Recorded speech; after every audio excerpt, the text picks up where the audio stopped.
যে কাবা শরীফের গিলাফ ধরে দোয়া করেছি, আল্লাহ স্বাধীনতার পতাকা যেমন উড়াইছি, ইসলামের পতাকা উড়াবার তৌফিক দিও আল্লাহ।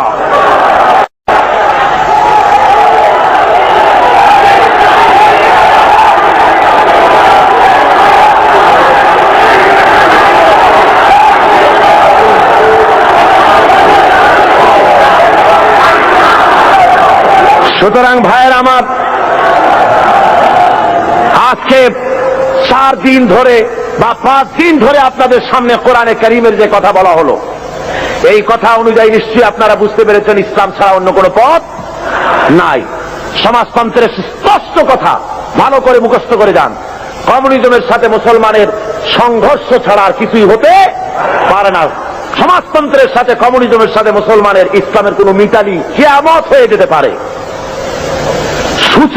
সূচের ছিদ্র দিয়া উট চলে যেতে পারে, কমিউনিস্টদের সাথে ইসলামের সাথে কোনো সম্পর্ক হতে পারে না। সুতরাং মুসলমানেরা, কমিউনিস্টদের জনসভায় দেওয়া হারাম, কমিউনিস্টদের মিছিলে যোগ দেওয়া হারাম, তাদেরকে 4 পয়সা সহযোগিতা করা হারাম।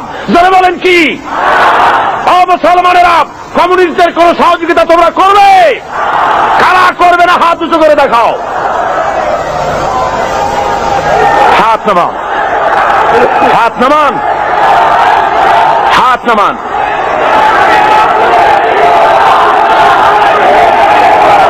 ভাইরা আমার, থামুন, থামুন। আজকে আমার কাছে খবর এসেছে, ওরা গতকাল কমিউনিস্টরা মিটিং করেছে আমার উপরে হামলা করার জন্য। ভাইরা আমার, আমার এই কণ্ঠস্বর থাকবে ততক্ষণ আমি বেঁচে আছি। আমার উপরে যদি হামলা করা হয় আর আল্লাহ রাব্বুল আলামিন যদি আমার শাহাদাতের দরজা নসিব করেন, তাহলে আল্লাহর কাছে দোয়া থাকবে, আয় আল্লাহ, তোমার কোরআন আমার সামনে, শাহাদাত যদি আমার নসিব হয়, আমার রক্ত যেন লেলিহান শিখা হয়ে কমিউনিস্টদের জ্বালিয়ে পুড়িয়ে সার খার করে কলেবার পতাকা যেন উড়িয়ে দেয়।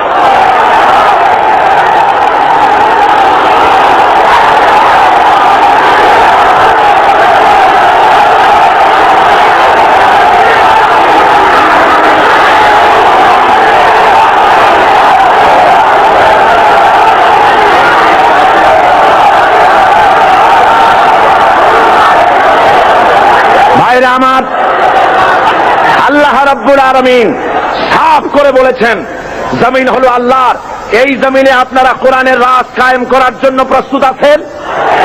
জনে বলেন আছেন? যদি জেলে যাওয়া লাগে যাবেন, যদি ফাঁসির মঞ্চে চলা লাগে চলবেন। আল্লাহ রাব্বুল আলামিন বলছেন, শুনুন, ওয়াকাতিলুহুম হাত্তা লা তাকুনা ফিতনাতুন ওয়া ইয়াকুনা আদ-দীনু কুল্লুহু লিল্লাহ। সংগ্রাম করো, লড়াই করো সেই পর্যন্ত যতক্ষণ আমার দিন কায়েম না হয়, ফিতনা ফাসাদ দুনিয়া থেকে মূলোৎপাটিত যতক্ষণ না হয়, ততক্ষণ পর্যন্ত তোমরা লড়াই করতে থাকো আমার দিন কায়েম না হওয়া পর্যন্ত। ইল্লা তাফআলুহু তাকুন ফিতনাতুন ফিল আরদি ওয়া ফাসাদুন কাবীর।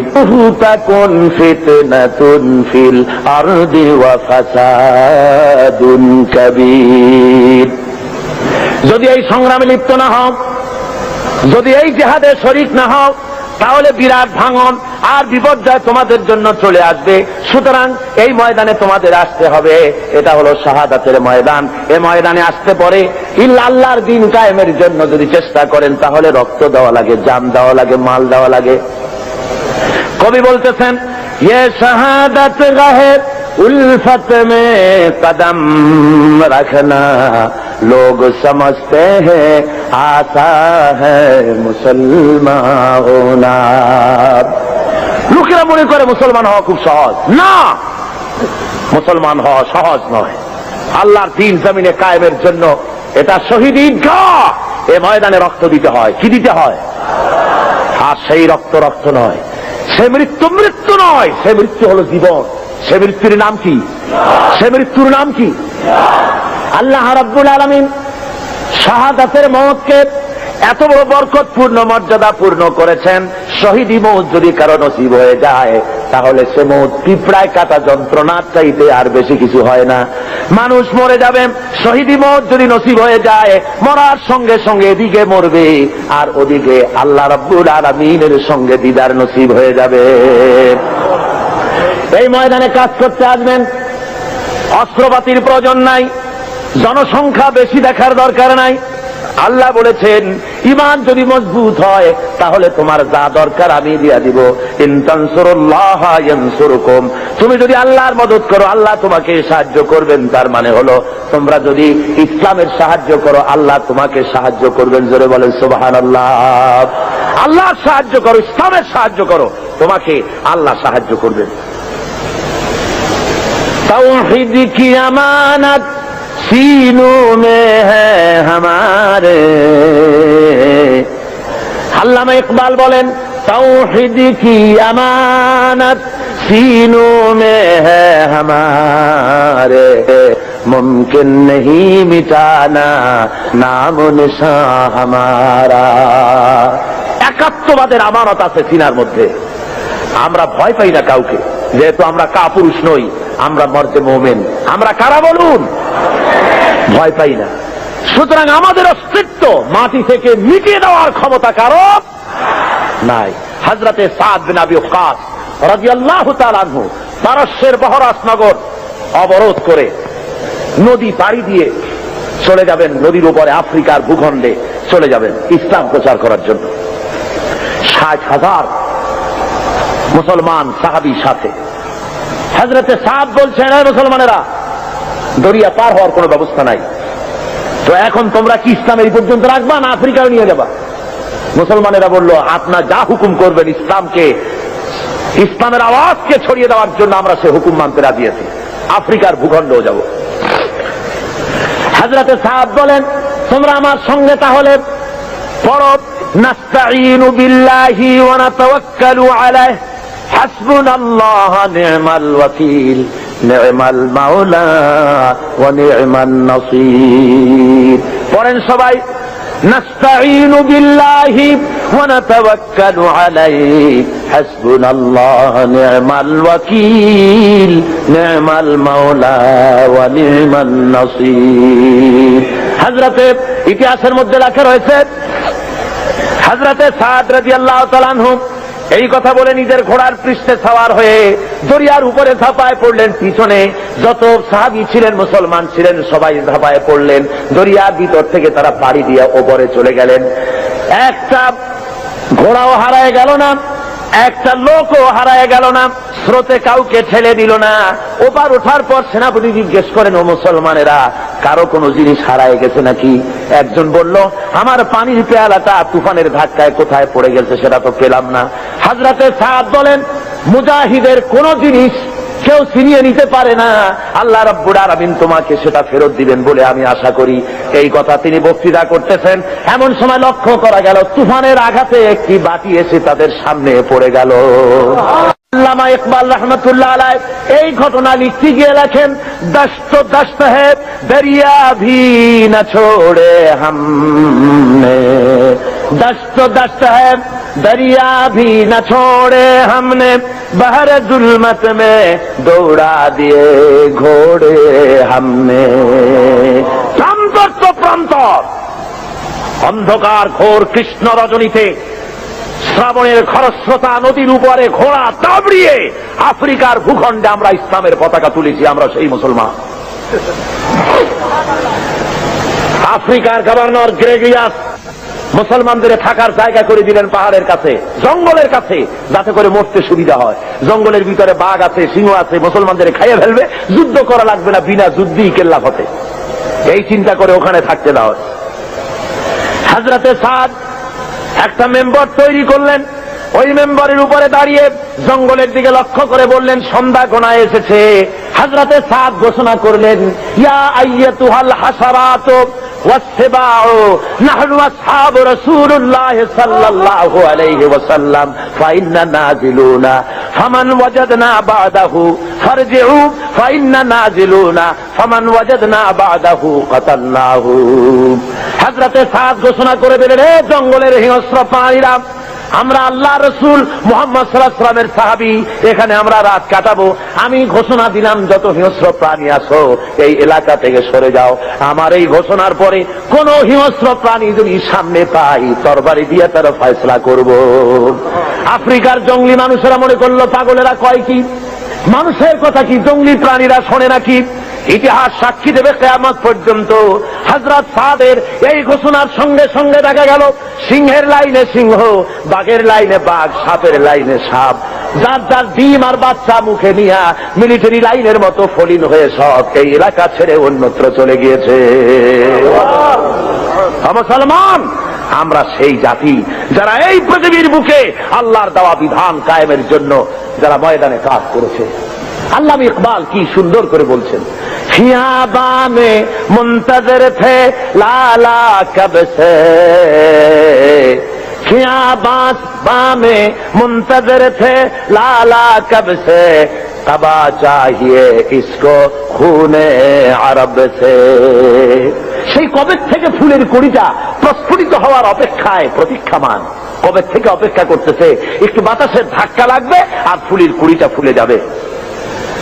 তো ফুলের কুড়ি ফোটার জন্য খিয়াবানে মুনতাজির থে লালা কব সে, তখন থেকে সে অপেক্ষা করছে নসিমা, অর্থাৎ সকালের ভোরের বায়ুর ধাক্কা লাগবে আর কুড়ি থেকে ফুলটা বেরিয়ে আসবে।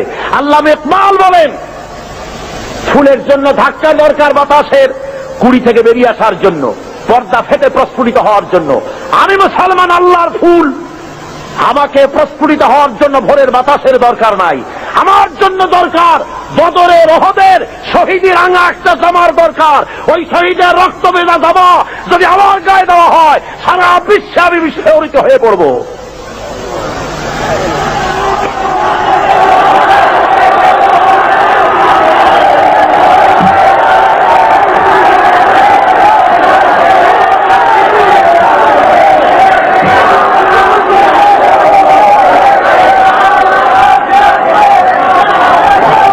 আমার এই জন্য আজকে মুসলমানদের সামনে ইতিহাস পড়ে আছে, কোনো ভয় নাই। নারীর সতীত্বের হেফাজতের জন্য, নারীর নির্যাতন থেকে নারীকে বাঁচাবার জন্য, শ্রমিকের অধিকার ফিরিয়ে দেওয়ার জন্য, দুঃখ দারিদ্র দূর করার জন্য, সমাজে আল্লাহর দেওয়া বিধান প্রতিষ্ঠার জন্য একটাই পথ, সে পথ হলো ইসলাম কায়েম করা। কি পথ? ইসলামের কোন বিকল্প আছে? ধরে বলেন, আছে? কোনো বিকল্প নাই। এই রাস্তায় কাজ করতে হবে, আর কাজ করলেই আল্লাহর মদদ পাওয়া যাবে। আপনার বিপদ হবে যত ঘনীভূত, আল্লাহর রহমত হবে তত ত্বরান্বিত। এই থিওরিটা মুখস্থ করুন। ইসলামের জন্য আপনার উপরে বিপদ হবে যত ঘনীভূত, আল্লাহর রহমত হবে আপনার প্রতি তত ত্বরান্বিত। জোরে বলেন সুবহানাল্লাহ, জোরে বলেন সুবহানাল্লাহ। আপনি লক্ষ্য করে দেখেন, বদরের প্রান্তরে নবীজি মুসলমানদেরকে যখন জিহাদের ময়দানে নিয়ে এলেন, সেই জিহাদের ময়দানে দেখা গেল দুইটা ছোট্ট তরুণ জিহাদের ময়দানে এসেছে। হুজুরের কাছে গিয়ে তারা বললেন, হুজুর আমাদেরও জিহাদের জন্য পারমিশন দেন। হুজুর বলেন, তোমরা ছোট, তোমাদের দেওয়া হবে না। তারা কান্দাকাটি শুরু করে দিলেন।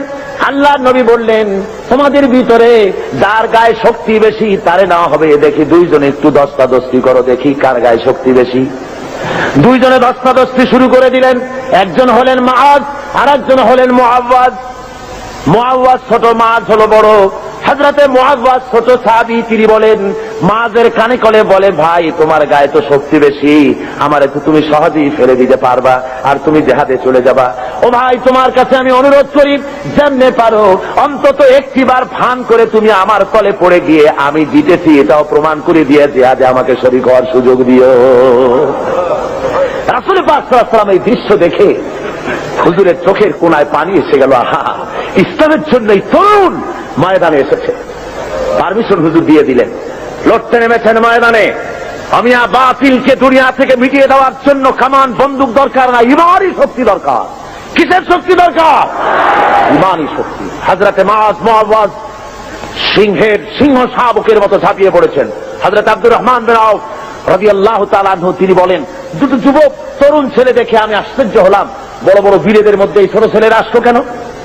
এর মধ্যে একজনে আমার জিগায়, চাচাজি শুনেছি মক্কা শরীফে মুহাম্মদ সাল্লাল্লাহু আলাইহি সাল্লামকে, আমার হুজুরকে সবচাইতে বেশি কষ্ট দিয়েছে আবু জেহেল। তো আমরা তো আবু জেহেলকে চিনি না, চাচাজি আবু জেহেল কই একটু দেখা। হযরত আব্দুর রহমান বলেন, আমি অবাক হয়ে গেলাম যে আবু জেহেলকে বড় বড় বীরেরা ভয় পায়, ছোট্ট ছেলে তারে তালাশ করে। আমি বলে দিলাম ওই যে দেখা যায় ওইটা হলো আবু জেহেল। বলার সঙ্গে সঙ্গে মাজ এবং মুআওয়াজ দুইজনে তরবারি ভাজতে ভাজতে আবু জেহেলের সামনে গিয়ে হাজির। আবু জাহেলকে তরবারি দিয়ে আঘাত করতেছে, আবু জেহেলও তাদেরকে তরবারি দিয়ে আঘাত ফিরাতেছে। এক পর্যায়ে আবু জেহেল মাঝের ডান হাত বাম হাতের উপরে কোপ মেরেছে। হযরত আব্দুর রহমান বলেন, আমি লক্ষ্য করে দেখলাম মাঝের হাতটা কেটে গিয়া বগলের চামড়ায় ঝুলে আছে, শুধু ডান হাত দিয়া তরবারি চালাতেছে। এবার দেখা গেল বাম হাতটা ঝুলন্ত কর্তৃত হাত সামনে নড়াচড়া করে ডিস্টার্ব করতেছে বলে ডান হাত দিয়ে তরবারি চালাতে পারে না বলে হযরতে মাআজ এবার নিজের কাটা হাতটা পায়ের তলে চাপ দিয়া বিরাট জোরে ঝটকা একটা টান মেরে বাম হাতটা ছিঁড়ে ফেলে দিয়া ডান হাতের তরবারি দিয়ে এমন জোরে আঘাত মারলেন, আবু জেহেল দুনিয়া থেকে জনমের মতো বিদায় হয়ে গেল। ভাইরা আমার, আল্লাহ রাব্বুল আলামিন এই জন্য কোরআনে কারীমের মধ্যে বলেছেন, ওয়া কানা হাক্কান আলাইনা নাসরুল মুমিনিন। পড়েন সবাই আমার সাথে, ওয়া কানা হাক্কান আলাইনা নাসরুল মুমিনিন। মুমিনদের জন্য সাহায্য করা আমি আল্লাহর জন্য হক, ওয়াজিব। মুমিনদের জন্য সাহায্য করা আমার জন্য ওয়াজিব হয়ে যায়। আমার বান্দাদেরকে আমি সাহায্য করে থাকি। জোরে বলেন সুবহানাল্লাহি ওয়া বিহামদিহি। ভাইরা আমার, এই কাজের জন্য রাসূল নিজে রক্ত দিয়েছেন, দেন নাই রক্ত? বলেন দেন নাই? আমরা কি করতে পারলাম? এখন পর্যন্ত একদিন জেল হলো না, জরিমানা হলো না, রক্ত দিলাম না, গালমন্দ আসলো না। ইসলামী আন্দোলন করতে গেলে গাইল আসবে, মন্দ আসবে, অপপ্রচার আসবে, গালাগালি আসবে, আপনাকে মারা হবে, জেল জরিমানা হবে, সহ্য করতে হবে। তা না হওয়া পর্যন্ত আল্লাহর দিন কায়েম হতে কখনো পারে না। ভাইয়ের আমার, রাসূল পাক সাল্লাল্লাহু আলাইহি ওয়াসাল্লামের শরীর মুবারক থেকে রক্ত পড়েছে উহুদের ময়দানে। বুখারী শরীফের হাদিসে আছে, রাসূল পাক সাল্লাল্লাহু আলাইহি ওয়াসাল্লামকে কাফেররা ঘিরে ফেলেছে। সাহাবায়ে কেরাম হুজুরকে ঘিরে রেখেছে যাতে করে কাফেরদের আঘাত না লাগে। রাসূলের শরীরকে হেফাজতের জন্য সাহাবীরা যে সমস্ত তীর নিজেদের পিঠে গ্রহণ করেছে। জিহাদের পরে দেখা গেছে একা তালহার পিঠের মধ্যে রাসূলকে হেফাজত করতে গিয়া 80টা তীর প্রবেশ করেছিল। হযরতে রাসূলের দান্দান মোবারক শহীদ হয়ে গেল, কপাল ভেঙে গেল, মাথায় লোহার টুপি পরা ছিল, হেলমেট পরা ছিল, হেলমেট ভেঙে গিয়ে কপালের মধ্যে ঢুকে গেল। নবীজি বেহুশ হয়ে জমিনের উপরে পড়ে গেলেন। খুশে যখন এসেছেন নবীজি তখন কপালের উপরে হাত বুলাইয়া যখন এনেছেন, তাকায় দেখেন হাত দুইটা রক্তে ভরে গেছে। হুজুর তখন বলেন, আহারে, এই জমিনের এই এলাকার এই জাতির কল্যাণ কেমন করে হতে পারবে যেই জাতি তার নবীর চেহারা রক্ত দিয়া লাল বানাইয়া দিল। হযরত আলী পানি ঢালেন, হযরতে ফাতেমা রাদিয়াল্লাহু তাআলা আনহা নিজের আঁচল দিয়ে ওড়না দিয়ে কোন রকম করে রক্ত বন্ধ করার চেষ্টা করেন, কোন রকমই রক্ত বন্ধ হয় না। হাদিস শরীফে এসেছে, এবার হযরত ফাতেমা তিনি চলে গেলেন, আগুন তিনি খেজুরের পাতা দিয়ে বোনানো চাটাই, ওই চাটাই পোড়াইয়া ছাই বানাইয়া হুজুরের কপালের ভিতরে ঢুকায় দিলেন, রক্ত বন্ধ হয়ে গেল। কিন্তু চতুর্দিকে ছড়ায় গেছে আল্লাহর নবী নাই, নবী শহীদ হয়ে গেছেন। মদিনার মানুষেরা পাগলের মতো হয়ে গেল, এতিমের মতো হয়ে দৌড়ানো শুরু করে দিয়েছে। এক বুড়ি শুধু দৌড়ায়। জিজ্ঞেস করেন, একজন সাহাবী, দৌড়াও কেন? কয়, উহুদে যেতেছি। কয়, যায় কোনো লাভ নাই, তোমার যে 2টা সন্তান জিহাদে এসেছিল 2টা শহীদ হয়ে গেছে। বুড়ি কান্দে আর বলে, কে শহীদ হয়েছে শুনতে চাই না, ও সাহাবী বরং তাড়াতাড়ি করে বলো আল্লাহর নবী কেমন আছেন। আবার দৌড়ায় আর একজনে বলে, বুড়ি যাও কই? কয়, যাচ্ছি উহুদের ময়দানে। কয়েছে কোনো লাভ নাই, তোমার যে স্বামী এসেছিলেন জিহাদের ময়দানে তিনিও শহীদ হয়ে গেছেন। মেয়ে লোকটি কাঁদে আর বলেন, ও আল্লাহর নবীর সাহাবী, কে শহীদ হয়ে গেছে শুনতে চাই না, বরং তাড়াতাড়ি করে বলো আল্লাহর নবী কেমন আছেন। আরে ওই মেয়ে লোক দৌড়াতে দৌড়াতে সাহাবায়ে কেরাম পরিবেষ্টিত হুজুরের কাছে পৌঁছে গেছেন, যে দেখেন আল্লাহর নবী জিন্দা আছেন। হুজুরের এই জিন্দা চেহারা মোবারকের দিকে তাকায়া ওই মেয়ে লোকটি কেঁদে কেঁদে বলেন, ইয়া রাসূলুল্লাহ, স্বামী মরা শোক দুইটা কলিজার টুকরা সন্তান মরা শোক সব আমার কলিজা থেকে ধুয়ে মুছে সাফ হয়ে গেছে। হুজুর আপনি জীবিত আছেন, এটাই মুসলমানের জীবনের সান্ত্বনা। আল্লাহ রাসূল নিজে রক্ত দিলেন, সাহাবায়ে কেরাম রক্ত দিলেন, জান দিলেন, শাহাদাত বরণ করলেন। সুতরাং শাহাদাতের মউত হলো মুসলমানদের জন্য সর্বশ্রেষ্ঠ মউত, এর চাইতে বড় মউত আর হতে পারে না। সেই জন্য বলছি, আসুন আল্লাহর দেওয়া বিধান কায়েমের জন্য মুসলমানদেরকে অগ্রসর হতে হবে, জান দিতে হবে, মাল দিতে হবে, রক্ত দিতে হবে। আল্লাহ রাব্বুল আলামিনের এই পথে চলতে গেলে সব কিছুই করতে হয়। আল্লামা ইকবাল বলেছেন, বাতিল সে দবনে ওয়ালে আয়ে আসমান হি হাম, বাতিল সে দবনে ওয়ালে আয়ে আসমান হি হাম, সোবার কর চুকা হ্যায় তু ইমতিহান হামারা। বাতিলের সামনে মাথা নত করা জাত আমরা নই। হে আকাশ, হে জমিন, বহুবার তোমরা দেখেছো আমরা পরীক্ষায় উত্তীর্ণ হয়েছি, মানুষের তৈরি করা আইনের সামনে মাথা নত করি নাই কখনো। যেহেতু আমরা মুসলমান, আমরা বেঁচে থাকলে হব গাজী, মরলে হব কি? বাঁচতে গাজী, মরলে শহীদ। সুতরাং এই শাহাদাতের মৌতি আমাদের তামান্না হওয়া উচিত। হাদিস শরীফে এসেছে, মুসলমানেরা সবসময় সংখ্যায় ছিল কম আর কাফেররা ছিল বেশি, কিন্তু জিতেছে কারা? জিতেছে কারা? এবারও বাংলাদেশের জেহাদে জিতবে কারা? যারা বলেন জিতবে কারা? ইনশাআল্লাহ, বলুন ইনশাআল্লাহ। ভাইরা আমার, সরওয়ারে কায়নাত সাল্লাল্লাহু আলাইহি ওয়াসাল্লাম রোমানদের সাথে লড়াই হবে, রোমানদের সাথে যুদ্ধ হবে। সেই জেহাদের ময়দানে রাসূল সৈন্য রিক্রুট করলেন। ওরা কয় যে ইসলামের রাজনীতি নাই, পাগলের দল, ইসলামের রাজনীতি নাই। ছেলেবেলেরা কলেজে পড়ে, ইউনিভার্সিটিতে পড়ে, আশ্চর্য কথা, নাক ধরে চাপ দিলে এখনো মায়ের দুধ বাইর হবে। কয় যে ইসলামের রাজনীতি নাই, ধর্মান্ধরা নিজেরা রাজনীতি বানাইছে। নাউজুবিল্লাহ। সেদিনের ছেলে এই ধরনের বেয়াদবি কথা বলার সাহস পাও কেছে? যে যে জিনিস জানে না তার সে সম্পর্কে কোনো কথা বলা উচিত নয়। রাসূল রাজনীতি করেন নাই তো কি করেছেন? রাসূল কি বৈরাগী ছিলেন? যারা বলেন বৈরাগী ছিলেন? আমার আল্লাহর নবী সেনাপতি ছিলেন, কমান্ডার ইন চিফ। যারা বলেন কি ছিলেন? সেনাপতি।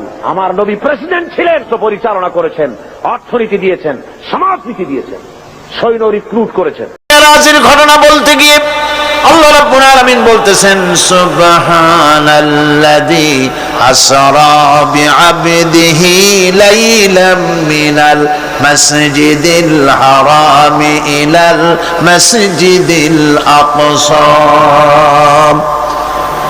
পবিত্র সেই মহান সত্তা যিনি তার বান্দাকে ইসরা করিয়েছেন। কে সেই বান্দা? মুহাম্মদ রাসূলুল্লাহ সাল্লাল্লাহু আলাইহি ওয়াসাল্লাম। সুতরাং আবদিয়াত, ইবাদত, গোলামি, এটা হচ্ছে মানুষের জীবনের সবচেয়ে বড় মর্যাদাকর খেতাব, আল্লাহর পক্ষ থেকে আল্লাহর বান্দা হওয়া। গোলামি পরিপূর্ণরূপে হবে কেবলমাত্র আল্লাহ পাকের। এই গোলামির জন্যই আল্লাহ পাক আমাদেরকে সৃষ্টি করেছেন, অন্য কোনো কাজে আমাদেরকে সৃষ্টি করেন নাই। সেই জন্য আমাদেরকে গোলামি করতে হবে, আনুগত্য করতে হবে কেবলমাত্র কার বলুন তো? আল্লাহ রাব্বুল আলামিন বলেন, তিনি সেই আল্লাহ যিনি উম্মীদের ভিতরে তার নবীকে রাসূলকে প্রেরণ করেছেন, মুহাম্মদ সাল্লাল্লাহু আলাইহি ওয়াসাল্লামকে প্রেরণ করেছেন, যিনি তাদেরকে আল্লাহর কিতাব পড়ে শোনাবেন এবং তাদেরকে হিকমত বিজ্ঞান শিক্ষা দিবেন আর তাদের মন মগজকে পরিশুদ্ধ করবেন। এই জন্য আল্লাহ রাব্বুল আলামিন তাকে দুনিয়ায় পাঠিয়েছেন। তার দায়িত্ব ছিল আল্লাহর কিতাব পড়ে শোনাবে। হুজুর সাল্লাল্লাহু আলাইহি ওয়াসাল্লাম তো পড়তে জানতেন না। কোরআন শরীফ যখন নাজিল হতো, হুজুর সাল্লাল্লাহু আলাইহি ওয়াসাল্লাম মুখস্থ করার জন্য খুব তাড়াহুড়ো করতেন, জিহ্বা খুব বারবার নাড়াচাড়া করতেন, যাতে করে কোনো আয়াত বাদ না পড়ে যায়। আল্লাহ রাব্বুল আলামিন হুজুরের এই তাকলিফ দেখে আল্লাহ ঘোষণা করলেন, লা তুহাররিক বিহি লিসানাকা লিতাআজালা বিহি। ও নবী, কোরআন শরীফ মুখস্থ করার জন্য এত তাড়াহুড়া করার কোনো প্রয়োজন আপনার নাই, জিহ্বাকে এত নাড়াচাড়া করার কোনো দরকার নাই। জিবরাইল যখন আপনার প্রতি কোরআন অবতীর্ণ করেন, আপনি আমার জিবরাইলের সাথে একবার মাত্র পড়ে নেবেন, আপনার সিনার ভিতরে গোটা কোরআন শরীফ মুখস্থ করায় দেওয়ার মালিক আমি আল্লাহ। মুখস্থ করাই দেব। শুধু মুখস্থই করাবো না, আমি আপনাকে পড়ার ক্ষমতা দিয়ে দেব। আপনি তেলাওয়াত করতে পারবেন, আপনি তেলাওয়াত করে মানুষকে বুঝাতে পারবেন, সে ক্ষমতাও আমি আপনাকে দান করে দিব। এ হলো এক জায়গা। 2 নম্বরে আর এক জায়গায় আল্লাহ রসুলকে বলছেন মুনাফিক এবং দুর্বল চিত্ত লোক যারা, তাদের এই অনুভূতি দেওয়ার জন্য যে মুহাম্মদ সাল্লাল্লাহু আলাইহি সাল্লামকে আমি তোমাদের মধ্যে পাঠিয়ে দিয়ে তোমাদের প্রতি আমি বিরাট এহসান করেছি, আমি তোমাদের জন্য বিরাট এহসান করেছি যে নবী তোমাদের মধ্যে আমি পাঠিয়েছি। কোরআনে কারীম বলতেছেন এই কথাটি এভাবে, ওয়ালাম লাকাদ মান্নাল্লাহু আলাল মুমিনিনা ইয বা'আসা ফীহিম রাসূলাম মিন আনফুসিহিম ইয়াতলু আলাইহিম আয়াতিহি ويزكيهم ويعلمهم الكتاب والحكمة। আমি আল্লাহ রাব্বুল আলামিন মুমিনদের উপরে যথার্থ অনুগ্রহ করেছেন, আল্লাহ মুমিনদের প্রতি যথার্থ অনুগ্রহ করেছেন যে তিনি মুমিনদের ভেতরেই আল্লাহ রাব্বুল আলামিন মানুষের মধ্য থেকে একজন পয়গম্বর পাঠিয়েছেন এবং তাকে দিয়ে কিতাব শিক্ষা দিয়েছেন, তাদের ব্রেনকে, তাদের মন মগজকে পরিশুদ্ধ করেছেন এবং তাদেরকে কিতাব এবং হিকমত শিক্ষা দিয়েছেন। তৃতীয় আরেকটি জায়গায় আল্লাহ বলেন, কামা আরসালনা ফীকুম রাসূলাম মিনকুম ইয়াতলু আলাইকুম আয়াতিনা ওয়া ইউযাক্কিহিম ওয়া ইউআল্লিমুকুম মা লাম তাকুনু তা'লামুন। নবীকে পাঠিয়েছি তোমাদের জন্য এই জন্য যে তিনি তোমাদের কিতাব শিখাবেন, তিনি তোমাদের হিকমত দিবেন, তিনি তোমাদের বিজ্ঞান চর্চা করাবেন, তিনি তোমাদেরকে মগজ, তোমাদের ব্রেন পরিশুদ্ধ করবেন এবং তোমাদেরকে সেই কথা জানাবেন যে কথা তোমরা জানো না। অর্থাৎ তোমাদের কাছে সেই জ্ঞান নাই যেই জ্ঞান দিয়ে এই পৃথিবীর বুকে তোমরা শান্তি লাভ করতে পারবে এই ইহকালীন জীবনে এবং পারকালীন জীবনে, ব্যক্তিতে, পরিবারে ও সমাজে কোথাও তোমরা তোমাদের জীবনের পূর্ণাঙ্গ শান্তি পেতে পারবে না যতক্ষণ পর্যন্ত মুহাম্মদ রাসূলুল্লাহ সাল্লাল্লাহু আলাইহি ওয়াসাল্লামের অনুকরণ তোমরা না করো।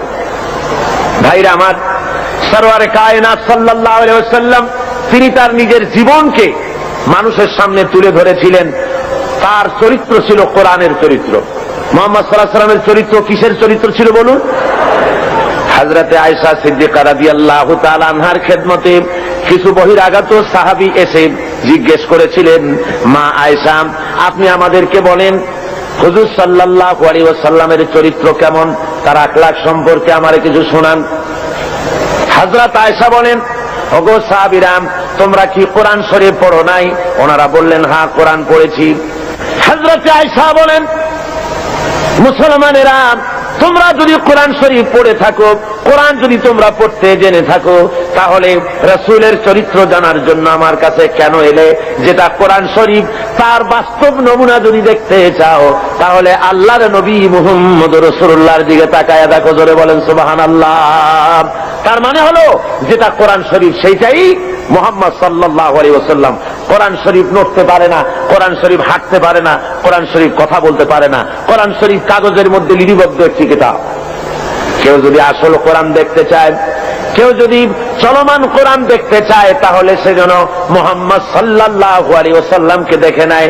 আল্লাহর নবীর 23 বছরের জিন্দেগি হলো কোরআনের জিন্দেগি। জোরে বলেন সুবহানাল্লাহ। 30 পারা কোরআন আর নবীর 23 বছরের নবুয়তের জীবন। হুজুর সাল্লাল্লাহু আলাইহি ওয়াসাল্লাম, আল্লাহ রাব্বুল আলামিন তার প্রসঙ্গ উল্লেখ করতে গিয়ে আল্লাহ বলেছেন যে তিনি শুধুমাত্র একজন নবী ছিলেন না, সাথে সাথে নবুয়তের দায়িত্ব তিনি পালন করেছেন এবং তিনি হারাম এবং হালালের বিধান শুধু কোরআন শরীফেই করা হয়নি, মুহাম্মদ সাল্লাল্লাহু আলাইহি ওয়াসাল্লামকেও পাওয়ার দেওয়া হয়েছে হালাল এবং হারামের বিধান তিনিও নির্ধারণ করার ক্ষমতা আল্লাহ তাকেও দিয়েছেন।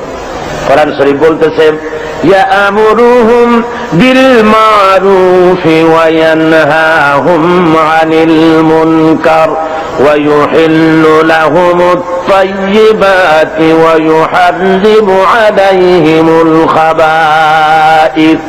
আল্লাহ রাব্বুল আলামিন বলেন তিনি মানুষকে ভালো কাজের জন্য আদেশ দেন আর মন্দ কাজ থেকে ফিরিয়ে রাখেন, আর হালাল এবং হারাম জিনিসগুলি তিনি বেছে দেন, নির্ধারণ করে দেন। সুতরাং কোরআন শরীফের মধ্যে হালাল হারামের বিধান আল্লাহ যা দিয়েছেন এখানেই শেষ নয়, মুহাম্মদ সাল্লাল্লাহু আলাইহি ওয়াসাল্লামকেও আল্লাহ রাব্বুল আলামিন লেজিসলেটিভ পাওয়ার তাকেও দান করেছেন, অর্থাৎ আইন তৈরি করার তিনি শারে ছিলেন, শরীয়ত প্রণয়নকারীও ছিলেন। জোরে বলেন সুবহানাল্লাহ। বিরাট ক্ষমতা আল্লাহ তাকে দান করে দিয়েছিলেন। মুহাম্মদ আল্লাহর কথা মানা যেমন ফরজ, মুহাম্মদ সাল্লাল্লাহু আলাইহি ওয়াসাল্লামের কথা মানা সুন্নত না নফল? বলেন তো কি? আপনারা তাহলে নিশ্চয়ই বুঝতে পেরেছেন। মুহাম্মদ সাল্লাল্লাহু আলাইহি ওয়াসাল্লামের কথা মানা শুধু নফল নয়, সুন্নত শুধু নয়, বরং আরো বেশি। আল্লাহর কথা মানা যেমন ফরজ, মুহাম্মদ সাল্লাল্লাহু আলাইহি ওয়াসাল্লামের কথা মানা তেমন ফরজ। কেমন করে হলো তা? হয়েছে এইভাবে, আল্লাহ রাব্বুল আলামিন তিনি ঘোষণা করেছেন, ওয়ামা আতাকুমুর রাসূলু ফাখুযুহু ওয়ামা নাহাকুম আনহু ফান্তাহু। তোমাদের রাসূল তোমাদের জন্য যা আনয়ন করেছেন, তিনি যা তোমাদেরকে দিয়েছেন তা তোমরা গ্রহণ করো, আর যা নিষেধ করেছেন তার থেকে তোমরা ফিরে থাকো। তার অর্থ হলো মুহাম্মদ সাল্লাল্লাহু আলাইহি ওয়াসাল্লাম যা আদেশ করেছেন তা মানা ফরজ, আল্লাহর হুকুম অনুযায়ী। কার হুকুম অনুযায়ী? ফরজ। আর হুজুর যা নিষেধ করেছেন তার থেকে ফিরে থাকা, আল্লাহর হুকুম অনুযায়ী তার থেকে ফিরে থাকা কি? ফরজ। রাসূল যেটা নিষেধ করেছেন তা করা হারাম, যা আদেশ করেছেন তা পালন করা ফরজ। কথা বুঝে আসছে ভাইরা আমার? আল্লাহ তার রাসূলকে এভাবে করে ক্ষমতা দিয়ে দিলেন, তাকে বিচারক হিসাবে আল্লাহ বানাইছেন দুনিয়ার ভিতরে। সোশ্যাল জাস্টিস, সামাজিক সুবিচার প্রতিষ্ঠার জন্য আল্লাহ তার দায়িত্ব দিলেন। আল্লাহ বলছেন, ইন্না আনজালনা ইলাইকাল কিতাবা বিল হাক্কি লিতাহকুমা বাইনান নাসি বিমা আরাকাল্লাহ। হে নবী, আমি সত্য সহকারে আপনাকে পাঠিয়েছি। আপনি আপনার উপরে যে কিতাব অবতীর্ণ করেছি সেই কিতাব দিয়ে আপনি মানুষের উপরে বিচার ফায়সালা করবেন, আর মানুষের সামনে আপনি আমার কোরআন দিয়ে বিচার ফায়সালা করবেন, যেটা আমি আপনার প্রতি অবতীর্ণ করেছি। আল্লাহর আইন দিয়ে মানুষের উপরে শান্তি প্রতিষ্ঠা কিভাবে হতে পারবে সেটা আপনি আমার কোরআন দিয়ে মানুষের সামনে সেট করবেন। সুতরাং মুহাম্মদ সাল্লাল্লাহু আলাইহি ওয়াসাল্লাম যে ফয়সালা দিয়েছেন, যে আইন দিয়েছেন মানুষের চলার ব্যাপারে, অর্থনীতি, সমাজনীতি, রাজনীতি, এমন কোন ব্যাপার নাই যে ব্যাপারে হুজুর কথা বলেননি। হুজুরের ফয়সালা যদি কেউ না মানে, মুসলমান দাবি করার পর যে ব্যক্তি পড়ল লা ইলাহা ইল্লাল্লাহ, লা ইলাহা ইল্লাল্লাহ, লা ইলাহা ইল্লাল্লাহু মুহাম্মাদুর রাসূলুল্লাহ। তার দায়িত্ব হলো, মুমিনের দায়িত্ব হলো রাসূলের হুকুম শুনলো আর সাথে সাথে মাথা পেতে দেবে। কোরআন শরীফ বলছে, ইন্নামা কানা কাওলাল মুমিনিনা ইযা দুউ ইলাল্লাহি ওয়া রাসূলিহি লিয়াহকুমা বাইনাহুম আন ইয়াকুলু সামি'না ওয়া আতা'না। মুমিনদেরকে যখন আল্লাহ এবং তার রাসূলের দিকে ডাকা হয়, আল্লাহ এবং রাসূলের পক্ষ থেকে কোনো অর্ডার দেওয়া হয়, তখন মুমিন যারা, তারা আল্লাহর মীমাংসা এবং তার রাসূলের দেওয়া ফয়সালা মেনে নেবে, আর শোনার সাথে সাথে বলবে সামি'না ওয়া আতা'না, শুনলাম এবং আনুগত্যের মস্তককে অবনত করে দিলাম। এটা হলো মুমিনের কাজ। আর মুনাফিক কি করে? আল্লাহ বলেন, শোনো, মুনাফিক কারা? যারা নাকি আল্লাহর কলেমার দাবি করে, মুসলমানের দাবি করে, ইসলামের দাবি করে, অথচ ইসলাম পালন করে চলে না, আল্লাহ এবং আল্লাহ রাসূলের হুকুম মানতে রাজি নয়। এদেরকে কি বলা হয়? মুনাফিক। যাদের মুখের কথার কাজের মিল নাই তাদেরকে কি বলা হয়? এই মুনাফিকদের আচরণ সম্পর্কে আল্লাহ বলেন, وَإِذَا قِيلَ لَهُمْ تَعَالَوْا إِلَى مَا أَنزَلَ اللَّهُ وَإِلَى الرَّسُولِ رَأَيْتَ الْمُنَافِقِينَ يَصُدُّونَ عَنكَ صُدُودًا। আল্লাহ রাব্বুল আলামিন বলেন, যখন এই লোকদেরকে ডাকা হয় আল্লাহ এবং আল্লাহ রাসূলের দিকে, তখন যারা মুনাফিক তাদেরকে তুমি দেখতে পাবে, তারা আস্তে করে কেটে পড়বে। মুনাফিকরা কেটে পড়ে, তারা বলে কি আর শুনতে, তারা যখনই আল্লাহ এবং আল্লাহ রাসূলের হুকুম শোনে তখন তারা বলে যে ধর্ম হলো এটা ব্যক্তিগত ব্যাপার, এটা আমার ইচ্ছা মানি বা ইচ্ছা হয় না মানি, তা নিয়ে এত বাড়াবাড়ি করার কি দরকার। ওরা বলে যে কোরআন শরীফে আছে লা ইকরাহা ফিদ্দীন, ধর্মের ব্যাপারে বাড়াবাড়ি নাই, সুতরাং তোমার কাজ তুমি করো, আমার কাজ আমি করি, এই কথা তারা নিজেরা বলতে থাকে। আসলে যখন একটি মানুষ কলেমা পড়ে মুসলমান হয়, তখন তার অধিকার নাই যে তার ইচ্ছে মতো ব্যক্তিগতভাবে ধর্ম পালন করবে আর বলবে এটা আমার ইচ্ছার উপরে নির্ভর করে, এমন কথা কেউ বলতে পারবে না। প্রত্যেকটি মুসলমানকে মুহাম্মদ সাল্লাল্লাহু আলাইহি ওয়াসাল্লাম যে কথা বলেছেন, আল্লাহ এবং তার রাসূলের কথার সামনে মাথা নত করে দিতেই হবে। একজন সাহাবী আর একজন ইহুদি রাসূল পাক সাল্লাল্লাহু আলাইহি ওয়াসাল্লামের কাছে এসেছিলেন, এসে ওই ইহুদি মুসলমানের বিরুদ্ধে নালিশ করেছে আল্লাহর নবীর দরবারে। নবীজি সব শুনে ফয়সালা দিলেন ইহুদির সপক্ষে। মুসলমান ব্যক্তি অসন্তুষ্ট হয়ে চলে গেলেন হযরত ওমরের কাছে, গিয়ে বললেন, ভাই ওমর, আমি আপনার কাছে এসেছি একটা সানি বিচারের সানি করার জন্য। তো বলে, প্রথমে কার কাছে গিয়েছিলে? গিয়েছিলাম মুহাম্মদ সাল্লাল্লাহু আলাইহি ওয়াসাল্লামের কাছে, ইহুদির সাথে আমার সাথে একটা ব্যাপার নিয়ে ঝগড়া হয়েছে, কিন্তু মুহাম্মদ সাল্লাল্লাহু আলাইহি ওয়াসাল্লাম সেটা শুনে রায় দিলেন ইহুদির পক্ষে, অথচ আমি মুসলমান, আমি নামাজ পড়ি, আমি চাঁদা দেই, আমি জিহাদে যাই, অথচ আমার পক্ষে রায় দেওয়া হলো না। বলুন তো দেখি কেমন কথা। আল্লাহ আপনাকে বড় রাজনৈতিক জ্ঞান দান করেছেন, আপনি আমার এই ফয়সালাটা করে দেন। হযরত ওমর বললেন, আল্লাহর বান্দা অপেক্ষা করো, আমি তোমার ফয়সালা করে দিতেছি। বাড়ির মধ্যে ঢুকলেন, একটা তরবারি নিয়ে এলেন, তরবারিটা খাপ থেকে বের করে হযরত ওমর বললেন, আল্লাহর বান্দা শোনো, যে ব্যক্তি মুহাম্মদ সাল্লাল্লাহু আলাইহি ওয়াসাল্লাম ফয়সালা করে দেওয়ার পর নিজেকে মুসলমান দাবি করে আর তারপরে সেই ফয়সালা মেনে নিতে পারে না, দ্বিধা দ্বন্দ্বে ভোগে অথবা তার ছানি করতে আসে, ওই লোকের ফয়সালা এইরকম করে দিতে হয়। তরবারি দিয়ে আঘাত করলেন, লোকটা দুই টুকরা হয়ে জমিনের উপরে পড়ে গেল। সারা এলাকায় খবর হলো হযরত ওমর মুসলমান হত্যা করেছেন।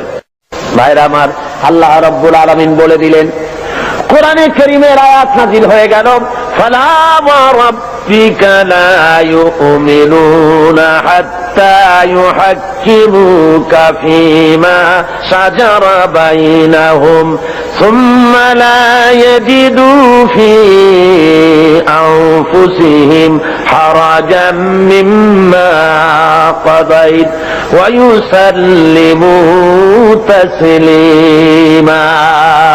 হে নবী, আপনার আল্লাহর কসম, আপনার রবের কসম, সে ব্যক্তি মুমিন নয়, সে ব্যক্তি মুমিন নয় যে ব্যক্তি আপনি ফয়সালা দেওয়ার পর, আপনি সিদ্ধান্ত দেওয়ার পর ওই সিদ্ধান্ত মেনে নিতে এতটুকু দ্বিধা দ্বন্দ্বে ভোগে, মানতে পারে না, সন্দেহ পোষণ করে, আপনার আল্লাহর কসম সে ব্যক্তি মুমিন না। আল্লাহ রাব্বুল আলামিন জানিয়ে দিলেন, নবী গো, আপনি বলে দেন হযরত ওমর কোন মুসলমান হত্যা করেনি, হযরত ওমর যাকে হত্যা করেছে সে হলো মুনাফিক। আল্লাহ সেই বিচারে খুশি হয়ে গেছেন। কলেমা পড়ার পর, মুসলমান দাবি করার পর আল্লাহর দেওয়া অর্থনীতি, সমাজনীতি, রাজনীতি যারা মানতে রাজি না, ওদেরকে এই জমিনে বসবাস করার কোন অধিকার আল্লাহ দিতে চান না। অর্থাৎ মুনাফিক হওয়া চলবে না। দুটো পথ আছে, হয় কাফের হও, না হয় মুমিন হও, মাঝখানে থাকতে পারবে না, মুনাফিক হতে পারবে না। দুই পথের যে পথে খুশি সে পথে চলে যাও, হয় ইসলামকে বাদ দাও, ইসলাম পছন্দ হয় না, আল্লাহ পছন্দ হয় না, রাসূল পছন্দ হয় না, চলে যাও, বেরিয়ে যাও। আছে না এমন? আছে না লোকজন ইসলাম ভালো লাগে না, ইসলাম পছন্দ হয় না, আবার তারা বলে কয় যে জনগণের কোমল হৃদয়, তাদেরকে, তাদের কোমল ভাব অনুভূতিকে ধর্মের নামে রাজনীতি করে ব্যবহার করা হয়। জনগণের হৃদয় তো কোমল থাকবেই, কোমল হওয়া স্বাভাবিক, নরম হওয়া স্বাভাবিক, যেহেতু জনগণ হলো ইমানদার, দ্বীনদার। আর যারাই কথা বলে তার জেনাকার, মদখোর, বদমাশ, কলিজা কঠিন, তাই কোরআনের আওয়াজ তাদের কলিজায় পৌঁছায় না। ভাইরা আমার, সুতরাং আল্লাহ রাব্বুল আলামিন এই লোকগুলি আল্লাহ সম্পর্কে তাদের কথা হলো যে আল্লাহর আইন, এমনি মুসলমান তারা দাবি করবে, কিন্তু কোরআন মানতে রাজি না। কোরআন আল্লাহর কিতাব মানবে, কিন্তু কোরআনের আইন মানতে রাজি না, রাসূলের কথা মানতে রাজি না। আল্লাহ রাসূলকে ছেড়ে দিয়ে কার্ল মার্কসের গোলাম হবে, মুহাম্মদ সাল্লাল্লাহু আলাইহি ওয়াসাল্লামকে বাদ দিয়ে লেনিনের গোলাম হবে, পছন্দ হয়, কিন্তু রাসূলের গোলামি পছন্দ হয় না। যদি তাই হয় অবস্থা, তাহলে আল্লাহ নোটিশ দিয়েছেন। কি দিয়েছেন বলুন? কি দিয়েছেন? আল্লাহ রাব্বুল আলামিন বলেন, ইয়া মাশারাল জিন্নি ওয়াল ইনস, হে মানুষেরা আর হে জিনেরা, ইন ইসতাতা'তুম আন তানফুযু মিন আকতারিস সামাওয়াতি ওয়াল আরদ ফানফুযু লা তানফুযুনা ইল্লা বিসুলতান। আমার ইসলাম যদি ভালো না লাগে, আমার কোরআন যদি পছন্দ না হয়, আমার নবী যদি ভালো না লাগে, বেরিয়ে যা আমার আকাশের নিচের থেকে, আমার জমিনের উপর থেকে বেরিয়ে যা, চলে যা। ইসলাম ভালো লাগে না, রাসূল ভালো লাগে না, কোরআন ভালো লাগে না, বেরিয়ে যা। এমন দেশে যা, যদি সম্ভব করতে পারো এমন দেশে চলে যাও যেই দেশে আমার সূর্য নাই, যে দেশে আমার চাঁদ নাই, যে দেশে আমার বাতাস নাই, যে দেশে আমার পানি নাই, যে দেশে আমার অক্সিজেন নাই, এমন কোন দেশ যদি পাও সে দেশে চলে যাওয়া আছে নাকি? এমন কোন দেশ? তোমার কার্ল মার্কস যদি পৃথিবী বানিয়ে থাকে কোথাও, সেখানে বেরিয়ে যাও। লেনিন যদি কোন ভূখণ্ড তৈরি করে থাকে, সেখানে চলে যাও। আল্লাহর আকাশের নিচে, আল্লাহর জমিনের উপরে বাস করবা, আল্লাহর দেওয়া পানি খাবা, আল্লাহর বাতাস দিয়ে অক্সিজেন গ্রহণ করবে, আল্লাহর জমিনের ধান খাবে, আল্লাহর গাভীর দুধ খাবে, আর কার্ল মার্কসের গোলামি হতে পারে? যদি বলুন পারে।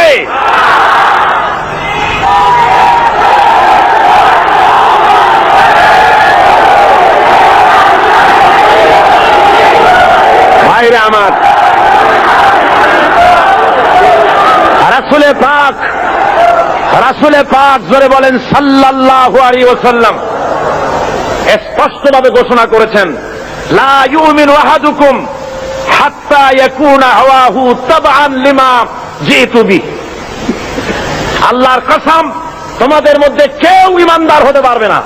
কে বলতেছেন? আল্লাহ রাসূল বলছেন, তোমাদের ভিতরে কেউ ঈমানদার হতে পারবে না ততক্ষণ পর্যন্ত, যতক্ষণ পর্যন্ত তারা নিজেদের প্রবৃত্তি কর্তৃক পরিচালিত হতে থাকবে এবং আমি যে জিনিস নিয়ে এসেছি তার অনুসরণকারী না হবে, ততক্ষণ পর্যন্ত মুমিন হতে পারবে না। আমি যা এনেছি আল্লাহর কাছে থেকে, সেটা অনুসরণ করা লাগবে।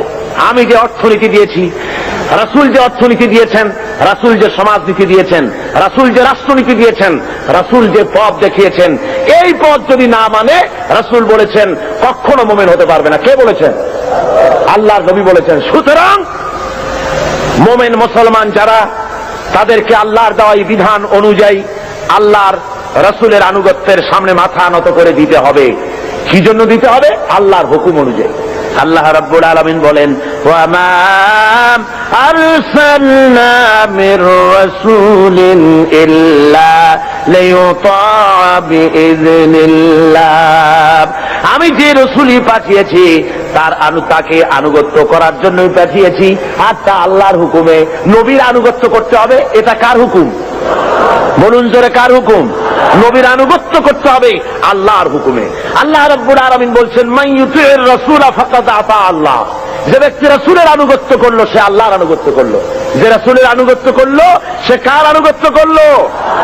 আল্লাহ রাব্বুল আলামিনের। সুতরাং প্রত্যেকটি মুসলমানকে তার ব্যক্তি, পরিবার, সমাজ ও রাষ্ট্রে, জীবনের সকল দিক ও বিভাগে একমাত্র তাকে আইন মেনে চলতে হবে। কার?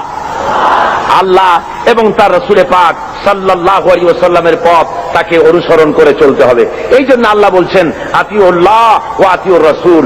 তোমরা আল্লাহর, কুল আতিউল্লাহ ওয়ার রাসূল, আল্লাহ এবং রাসূলের আনুগত্য করো। তোমার জীবনের মুক্তি এই পথে, এই পথ ছাড়া তোমার জীবনের আর কোনো মুক্তি হতে পারে না।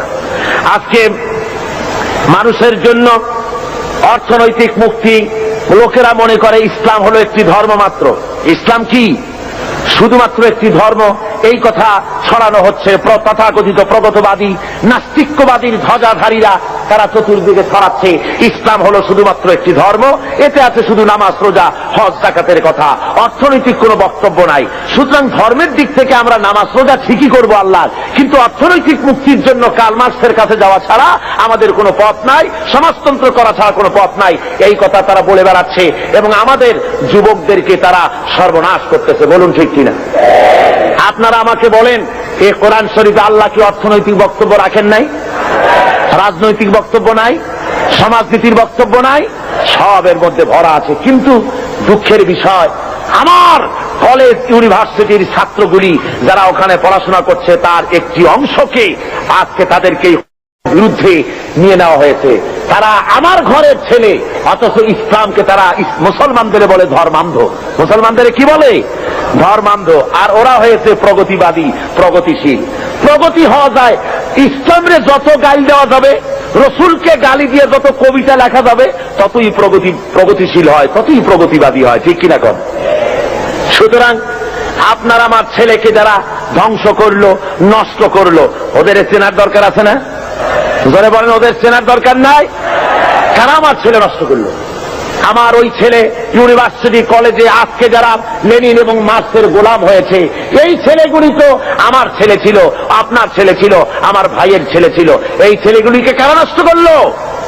নষ্ট করেছে ইউনিভার্সিটি এবং কলেজের তথাকথিত এক শ্রেণীর প্রফেসরেরা। সব না, এক শ্রেণীর শিক্ষকরা। কোন শ্রেণী? যেই শ্রেণীর শিক্ষকরা মস্কো থেকে ট্রেনিং পেয়েছে, পেন্টাগনের ট্রেনিং পেয়েছে, পিকিং এর ট্রেনিং পেয়েছে, শান্তিনিকেতন থেকে মগজ ধোলাই করে পাঠিয়ে দেওয়া হয়েছে চট্টগ্রাম ইউনিভার্সিটিতে, পাঠানো হয়েছে রাজশাহী ইউনিভার্সিটিতে, পাঠানো হয়েছে ঢাকা ইউনিভার্সিটিতে। বিভিন্ন ইউনিভার্সিটি থেকে বসে এসব অধ্যাপক, শিক্ষক নামের কলঙ্ক আমার দেশের হাজার হাজার ছেলেকে বেঈমান বানিয়ে দিল। বলুন ঠিক কিনা?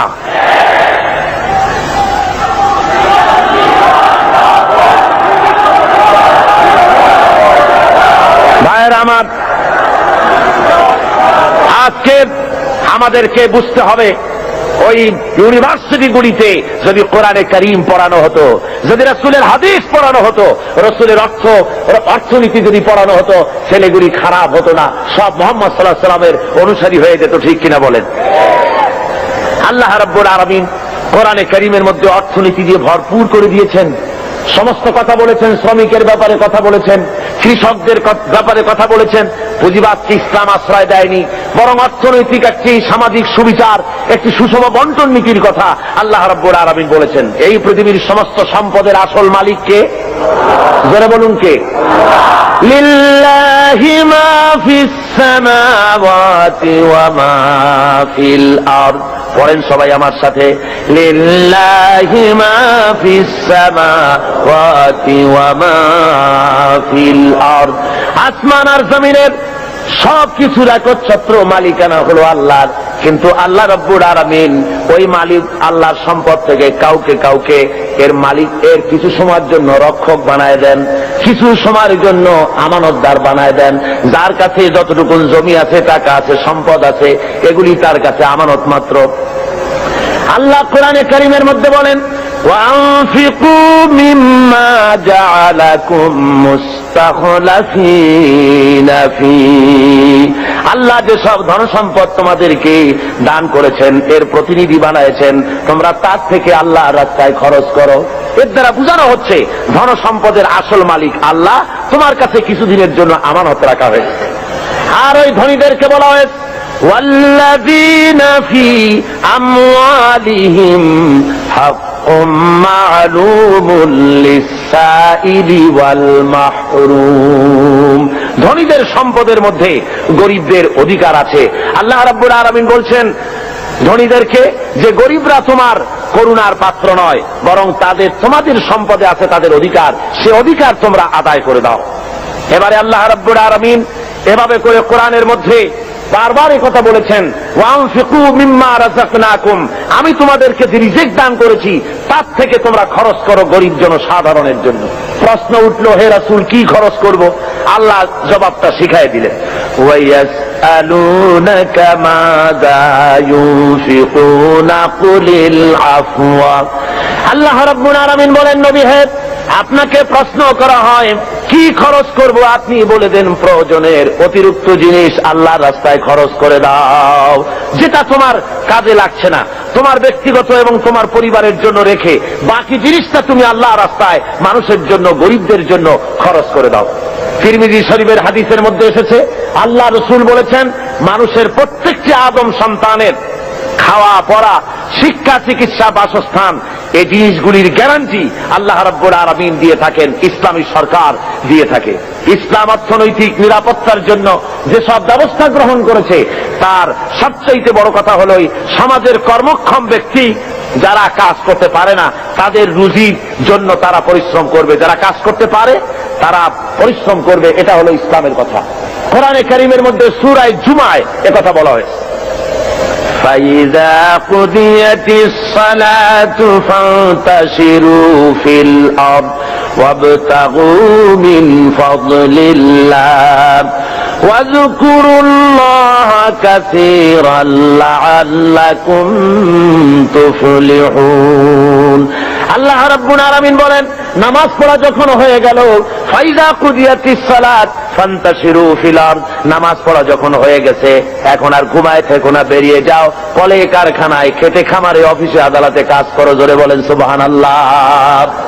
ইসলাম কাজের ট্রেনিং দেয়, বসে থেকো না, নামাজ পড়া হয়েছে বেরিয়ে যাও। হাদিস শরীফে এসেছে, ইযা সাল্লাইতুমুল ফাজরা ফালা তানুমু আন তালবি আরযাকিকুম, যখন ফজরের নামাজ পড়া হয়ে গেল ঘুমায়ও না, ফালা তানুমু, ঘুমায়ও না, বেরিয়ে যাও, কল কারখানা, খেতে খামারে, অফিসে আদালতে উৎপাদন বাড়াও, কাজ করো, নিজের জন্য পরিশ্রম করো, অন্যের জন্য পরিশ্রম করো। হুজুর বলেছেন, সেই ব্যক্তির মতো হতভাগ্য আর কেউ নাই যে নিজের জন্য পরিশ্রম করে না, অন্যের জন্য পরিশ্রম করে না, তার মতো হতভাগ্য আর কেউ হতে পারে না। ইসলাম কাজের কথা এভাবে বলেছেন, আর বলেছেন কি, এই কাজটা যখন করবে তখন কিন্তু আমাকে ভুলে যেও না, আমার কথা মনে রেখো। যখন তুমি কাজে বেরোবে, আমার ফাইযা কুদিয়াতিস সালাত ফান্তাশিরু ফিল আরদ ওয়াবতাগু মিন ফাদলিল্লাহ ওয়াযকুরুল্লাহা কাসীরান লাআল্লাকুম তুফলিহুন, যখন তোমরা রুজি তালাশের জন্য বেরোবে তখন আমার জিকির বেশি বেশি করে করবে। কার জিকির? আল্লাহর জিকির। তার মানে এটা নয় যে অফিসে বসে আল্লাহু আল্লাহু করবেন, তারপরে জমিনে গিয়ে আল্লাহু আল্লাহু করবেন মুখে মুখে শুধু, তা না। জিকির মানে স্মরণ। জিকির মানে কি? এর মানে হলো আপনি যখন অফিসে বসবেন, আল্লাহ বলেন এটা তোমার রুজি কামাইয়ের জায়গা, অফিসে বসে যতক্ষণ থাকবে তখন আমাকে স্মরণ করবে। আমি যদি তোমার স্মরণে থাকি তাহলে বাম হাতের ইনকাম করা সম্ভব হবে না। কথা বোঝেন? বাম হাতের ইনকাম এটা আছে নাকি? চিটাগঙ্গে নাই বোধহয়, আছে। ঘুষের টাকা, অবশ্য বাংলাদেশে ঘুষ নাই, বাংলাদেশে ঘুষের প্রচলন আছে নাকি? না না, বাংলাদেশে ঘুষ গেছে বকশিস হইয়া, কয় যে আমার বকশিস দিতে। হযরতে ওমরে ফারুক রাদিয়াল্লাহু তাআলা আনহুর জামানায় যাকাত কালেক্টররা যাকাতের টাকা নিয়ে এসেছে, এসে বলছে, হে আমিরুল মুমিনিন, এই নিন, এই টোপলাটা হলো যাকাতে। আচ্ছা ওইটা কি? ওই যে ছোট টোপলাটা? ওইটা হলো আমার হাদিয়া, লোকেরা আমাকে দিয়েছে। হযরত ওমর বলছেন ওটাও জমা দাও। এটা তো আমাদের লোকেরা হাদিয়া দিয়েছে। দাও না, জমা দাও। এরপরে আমি তোমার চাকরি বাদ দিয়ে দিলাম, এখন যাও দেখি তোমার কেটে হাদিয়া দেয়। তার মানে ওইটা দিয়েছে তোমার চাকরির জন্য। সুতরাং ঘুষ খাওয়া হলো হারাম। ঘুষ খাওয়া কি? হারাম। আল্লাহ রাব্বুল আলামিন বলেন, যখন তুমি কল কারখানায়, খেতে খামারে, অফিসে যখন বসবে আমার জিকির বেশি করে করবে, আমাকে স্মরণে রাখবে, তাহলে কোন ক্রমে তুমি ঘুষ তোমার বাম হাতের ইনকাম করতে পারবে না। আমার ভয় অন্তঃকরণে তোমার আসবে। এখন যে গভর্নমেন্ট ক্ষমতায় আছেন, এই গভর্নমেন্ট প্রথমে যখন ক্ষমতায় আসেন, এসেই তারা আসবার আগেই ঘোষণা করেছিলেন যে দুর্নীতির বিরুদ্ধে আমরা জিহাদ ঘোষণা করেছি, দুর্নীতির বিরুদ্ধে। এই ঘোষণার পর তারা ক্ষমতায় এলেন। এর কদিন পরেই আমার মাহফিল ছিল বাইতুল মোকাররমে, তো ঘোষক সেখানে উপস্থিত, বোঝেন তো কে? তো আমি সেখানে বললাম মোনাজাতের মধ্যে যে আল্লাহ, যারা আজকে দুর্নীতির বিরুদ্ধে জিহাদ ঘোষণা করে ময়দানে এলেন, এরাই যেন কিয়ামতের দিন দুর্নীতির দায়ে আসামি হয়ে তোমার কাঠগড়ায় না দাঁড়ায়। আবার আজকে দেখা গেল সমাজের অবস্থা, যারা দুর্নীতির বিরুদ্ধে জেহাদ ঘোষণা করে এলেন, দুর্নীতি মনে হয় কোন সমাজের এমন কোন একটি রন্ধ্র নাই যেখানে দুর্নীতি আজ না ঢুকেছে। কি কোন ঠিক কিনা? সমাজের পরতে পরতে সর্বস্তরে রন্ধ্রে রন্ধ্রে ঘুষ, অনাচার, ব্যভিচার ঢুকে গিয়েছে। এই জন্য আল্লাহ বলছেন, আমি যদি স্মরণে থাকি তাহলে এই অন্যায় অবিচার করা তোমার পক্ষে সম্ভব হবে না। আল্লাহ রাব্বুল আলামিন এরপরে যারা কাজ করতে পারেন তাদের কি, যারা কাজ করতে পারে না, উপার্জনে অক্ষম যারা, তাদের জন্য আল্লাহ রাব্বুল আলামিনের রাসূল পাক সাল্লাল্লাহু আলাইহি ওয়াসাল্লাম বলেছেন যে যারা কাজ করতে পারে, তারা কর্ম কাজে যারা শক্তি নাই, তাদের প্রয়োজন তারা মিটিয়ে দেবে। ওয়ায়াকফুলু গানিয়ুহুম ফাকিরাহুম, তাদের সমাজের ধনীরা তারা গরিবদের খাবারের বন্দোবস্ত করবে, তাদের অভাব অভিযোগ প্রয়োজনকে মিটিয়ে দেবে। আল্লাহ রাব্বুল আলামিনের নবী বলেন, সেই ব্যক্তি মুমিন নয়, সেই ব্যক্তি মুমিন নয়। তিনবার বললেন। সাহাবায়ে কেরাম জিজ্ঞেস করলেন, ইয়া রাসূলুল্লাহ, কোন ব্যক্তি মুমিন নয়? হুজুর বলেন, যে ব্যক্তি পেট পুরে আহার করার পর ঘুমায় গেল, এই কথা জানার পরে যে তার প্রতিবেশী না খেয়ে আছে, এই কথা জানার পরে যে ঘুমায় গেল, আল্লাহ নবী বলেন, সে যত নামাজি আর যাই কিছু হোক না কেন, আল্লাহর কাছে সে মুমিন বলে চিহ্নিত হতে পারবে না। এর চাইতে উন্নত মানের কথা এই পৃথিবীতে আর কেউ বলতে পেরেছে? বলুন, কি বলেন? আর কেউ বলতে পেরেছে? আর কেউ বলতে পারেনি। রাসূল পাক সাল্লাল্লাহু আলাইহি ওয়াসাল্লাম বলেছেন, আইয়ু রাজুলিন মাতা জিয়ান বাইনা আগনিয়া ফাকাদ বারিয়াত মিনহুম জিম্মাতুল্লাহি ওয়া রাসূলি। আল্লাহর নবী বলেন, কোন ধনাঢ্য এলাকার ভিতরে কোন গরিব মানুষ যদি মারা যায়, কোন মানুষ যদি না খেয়ে মারা যায় কোন ধনাঢ্য এলাকার ভিতরে, তাহলে ওই এলাকার ধনী ব্যক্তিদের সঙ্গে আল্লাহর সাথে এবং তার রাসূলের সাথে কোনো সম্পর্ক থাকবে না, সমস্ত সম্পর্ক বিচ্ছিন্ন হয়ে যাবে। জোরে বলেন নাউযুবিল্লাহ। কোন ধনীদের এলাকায় যদি গরিব না খাইয়া মরে যায়, তাহলে ওই এলাকার ধনীদের সাথে আল্লাহর কোনো সম্পর্ক বাকি থাকবে না। রাসূল পাক সাল্লাল্লাহু আলাইহি ওয়াসাল্লাম একথা স্পষ্ট করে বলেছেন। তাই তো আমরা দেখেছি মুহাম্মদ সাল্লাল্লাহু আলাইহি ওয়াসাল্লাম যখন ক্ষমতায় ছিলেন, হুজুর বলেছেন, অর্থাৎ রাষ্ট্রীয় ক্ষমতায়, হুজুর বলেছেন, খায়রুল কুরুনে কারনি, সর্বশ্রেষ্ঠ যুগ হলো আমার যুগ। জোরে কোন সুবহানাল্লাহ। মানুষ দরজা খুলে ঘুমাবার সুযোগ পেয়েছে, না খেয়ে কেউ মরে নাই। আজকে তো লোকেরা মঞ্চের উপরে দাঁড়ায়, ইলেকশন আসলে পরে কত কায়দার লম্বা জামা গায়ে দেয়, দেখেন না? খদ্দরের জামা একেবারে আমাদের চাইতেও লম্বা জামা, দুই কোনাটা খুব বেশি করে লম্বা, কানাটা ফাড়া। এরপরে মঞ্চে এসে সুন্দর করে বলে, এবার যদি একবার চাইতে পারি ক্ষমতায়, না খাইয়া কেউ মরবে না, কিন্তু কি খাইয়া যে মরবে তাও তারা বলে না। ভাইরা আমার, মানুষেরা বুঝতে পারে না, আর এদের পেছনে দৌড়াতে থাকে। রাসূল পাক সাল্লাল্লাহু আলাইহি ওয়াসাল্লাম ইসলামী বিধানের মাধ্যমে মানুষের খাওয়া পড়ার, শিক্ষা, চিকিৎসা, বাসস্থানের গ্যারান্টি দিয়েছিলেন। রাসূল দুনিয়া থেকে বিদায় হলেন, হযরতে আবু বকর, হযরতে ওমর, হযরতে ওসমান, হযরতে আলী রিদওয়ানুল্লাহি তাআলা আলাইহিম আজমাইন দুনিয়ার বুকে শাসন করেছেন, পৃথিবীকে দেখায়েছেন রাষ্ট্র কেমনে চালায়। নিজেরা না খেয়ে জনগণকে খাবারের বন্দোবস্ত করেছেন। হযরতে ওমরে ফারুক রাদিয়াল্লাহু তাআলা আনহু তো রাতের আধারে ঘুরে ঘুরে বেড়াতেন, কে খেয়েছে, কে না খেয়ে আছে, কার বাড়ি অসুখ, কার বাড়ি ভালো, কি অবস্থা, এগুলি রাসূল পাক সাল্লাল্লাহু আলাইহি ওয়াসাল্লামের সাহাবী হযরত ওমর দেখতেন। মানুষের চাপ আর কিছু না। আমি আর ওদিকে লক্ষ্য করবেন না, এদিকে লক্ষ্য করেন। আমি তো আপনাদের নিয়ে জিহাদের ময়দানে যাব। কোথায় যাব? সেই রকমের একটা আওয়াজ শুনে, যদি মানুষের চিল্লানি আওয়াজ শুনে যদি ওদিক ফিরে তাকান, তাহলে আপনাদের নিয়ে জিহাদের ময়দানে যাওয়া যাবে? কি বলেন? সাহসী হতে হবে, দুর্জয় সাহসী হতে হবে। এখানে আর কিচ্ছু নাই, মানুষের বসা ছাড়া আর কোনো কিছু হওয়া সম্ভব নয়, যেহেতু এটা কোরআনের মাহফিল। কিসের মাহফিল? জোরে বলেন, কিসের মাহফিল? সুতরাং লোকেরা বসতে জায়গা পাচ্ছে না বলে প্রচন্ড ভিড়ে মানুষের অসুবিধা হচ্ছে, আর কিছুই না। আপনারা লক্ষ্য করুন, হযরত ওমরে ফারুক রাদিয়াল্লাহু তাআলা আনহু রাষ্ট্রপ্রধান, আর রাসূল এমন রাষ্ট্রপ্রধান বানিয়েছিলেন, একদিকে রাষ্ট্রের প্রধান আর একদিকে মসজিদের ইমাম। জোরে বলেন সুবহানাল্লাহ।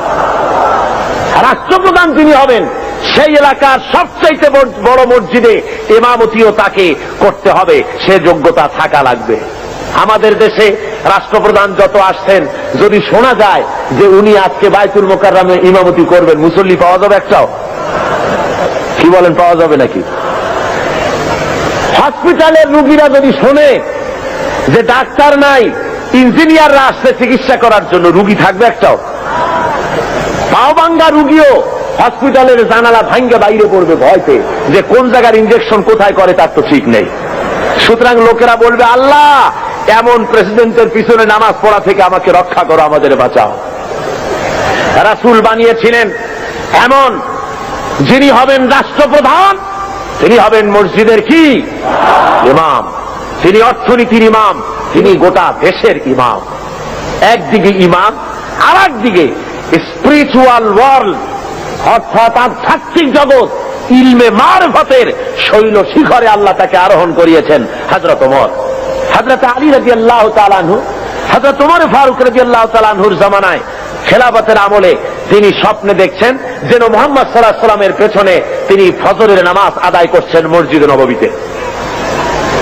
নামাজ শেষ হয়ে যাওয়ার পর হযরতে আলী রাদিয়াল্লাহু তাআলা আনহু তিনি দেখলেন যে মসজিদের দরজা থেকে একজন বুড়ি প্রবেশ করলো একটা পাত্র নিয়ে। রাসূলের কাছে এসে বলছেন, ইয়া রাসূলুল্লাহ, এই পাত্র ভরা খোরমা আমার বাগানের, আপনি খান, সাহাবায়ে কেরামদের মধ্যে ভাগ করে দেন। রাসূল জিজ্ঞেস করলেন, পাত্রটা নিয়ে, মিয়া তোমার নাম কি? বলছে, আমার নাম জুবায়ের। নাও 5টা, তোমার নাম? আমার নাম সাঈদ।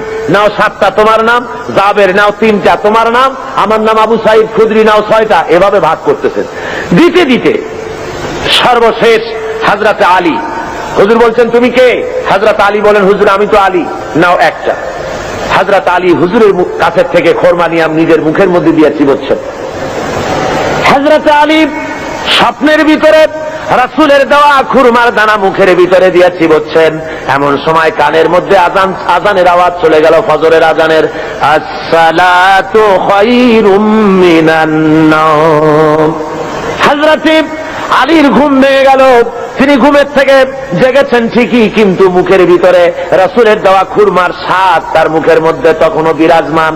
আল্লাহর নবীর জান্নাতি সুঘ্রাণ তখনও হযরত আলীর ঘরের মধ্যে তখনও রয়েছে। হযরত আলী উযু করে মসজিদে নববীর ভিতরে চলে গেলেন, যায় দেখেন হযরত ওমর ইমামতি করতেছেন। নামাজ শেষে ওমর যখন পিছনে ফিরেছেন, হযরত আলী দেখেন মসজিদের ভিতরে একজন লোক ঢুকলো। মসজিদের ভিতরে একজন বুড়ি ঢুকলেন, হাতে একটা পাত্র নিয়ে এসে বলছেন, হে আমার আমিরুল মুমিনিন, এটা আমার বাগানের, আপনি নিজে খান আর রাসূলের সাহাবীদের মধ্যে ভাগ করে। হযরত ওমর ফারুক রাদিয়াল্লাহু তাআলা আনহু খোরমার পাত্র হাতে নিয়ে বলছেন, তোমার নাম কি? কয় অমুক না ওই কয়টা। তোমার নাম কি? অমুক নয় ওই কয়টা। দিতে দিতে হযরত আলীর বেলায় বলেন, আলী তুমি কে? কয় আমি তো আলী। কয় তুমি নাও 1টা। হযরত আলী বলেন, ভাই ওমর, তোমার কাছে তো খোরমা আরো আছে পাত্রে দেখা যায়, আমার ঘরে ছেলে পেলে আছে, দিলে তো তুমি আরো দিতে পারো, আমার 1টা কেন দিলে? একাধিক দাও না কেন? হযরত ওমর বলেন, ওরে আলী, বিগত রজনীতে স্বপ্নের ভিতরে যদি নবী মুহাম্মদ রাসূলুল্লাহ সাল্লাল্লাহু আলাইহি ওয়াসাল্লাম তোমারে একাধিক খোরমা দিতেন, আমি ওমরও তোমাকে একাধিক খোরমা দিয়া দিতাম। কেমন রাষ্ট্রপ্রধান! আমিরুল মুমিনিন হযরত ওমর ফারুক রাদিয়াল্লাহু তাআলা আনহু। মানুষের একদিকে আমিরুল মুমিনিন রাষ্ট্রপ্রধান, আর একদিকে দুয়ারে দুয়ারে ঘুরে বেড়াচ্ছেন, কে খেতে পারতেছে কে খেতে পারতেছে না, সব ঘুরে ঘুরে তিনি দেখতেছেন।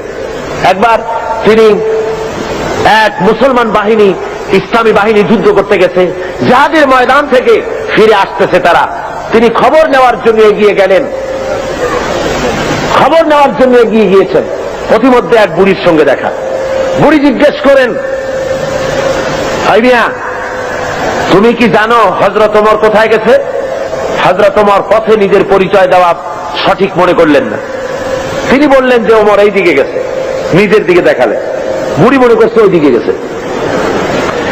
হযরতে ওমরের কথার পর বুড়ি বলছে, পথিক তুমি কি জানো ওমর কেমন আছে? কয় হ্যাঁ জানি তো। ভালো আছে?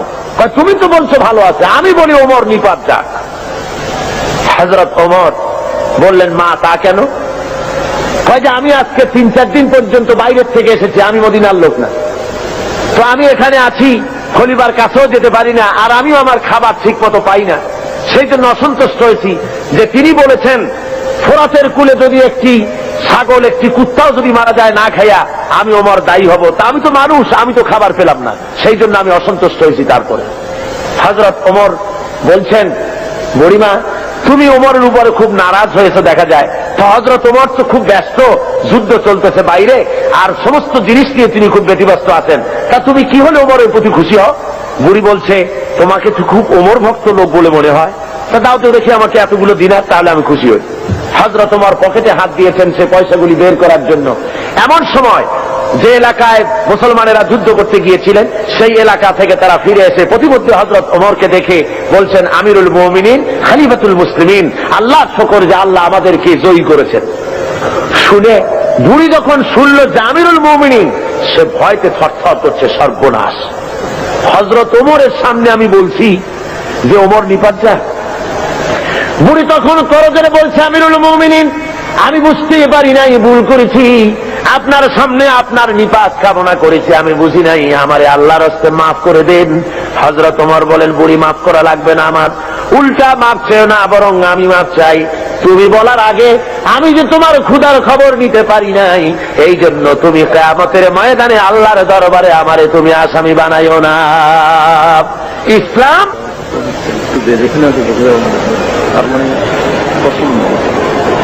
বন্ধুগণ, মানুষের প্রচন্ড ভিড়ে মানুষ মারা যাওয়ার উপক্রম হচ্ছে কোন কোন আশেপাশে। তো আমি যদি আপনাদের বলি একটু চাপতে, আপনারা কি পারবেন? আমিও জানি আপনারা পারবেন, কিন্তু দাঁড়াবেন না, কেউ দাঁড়াবেন না, দাঁড়াবার কোনো পারমিশন নাই, বেয়াদবি করবেন না। বসা অবস্থায় একটু এগোন তো, বসা অবস্থায় চতুর্দিক থেকে কেউ কোনো মুসলমান দাঁড়াবে না। বসা অবস্থায় একটু চেপে আসেন আর একটু মহব্বতের সাথে জিকির করেন, লা ইলাহা ইল্লাল্লাহ, খুব জোরে করেন, লা ইলাহা ইল্লাল্লাহ।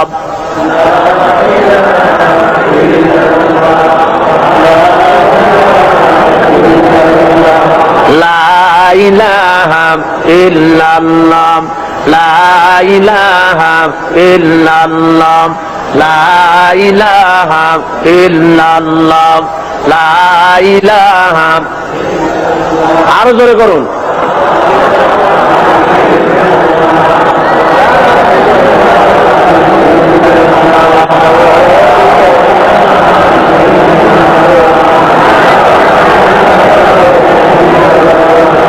লা ইলাহা ইল্লাল্লাহ, লা ইলাহা, লা ইলাহা ইল্লাল্লাহু মুহাম্মাদুর রাসূলুল্লাহ।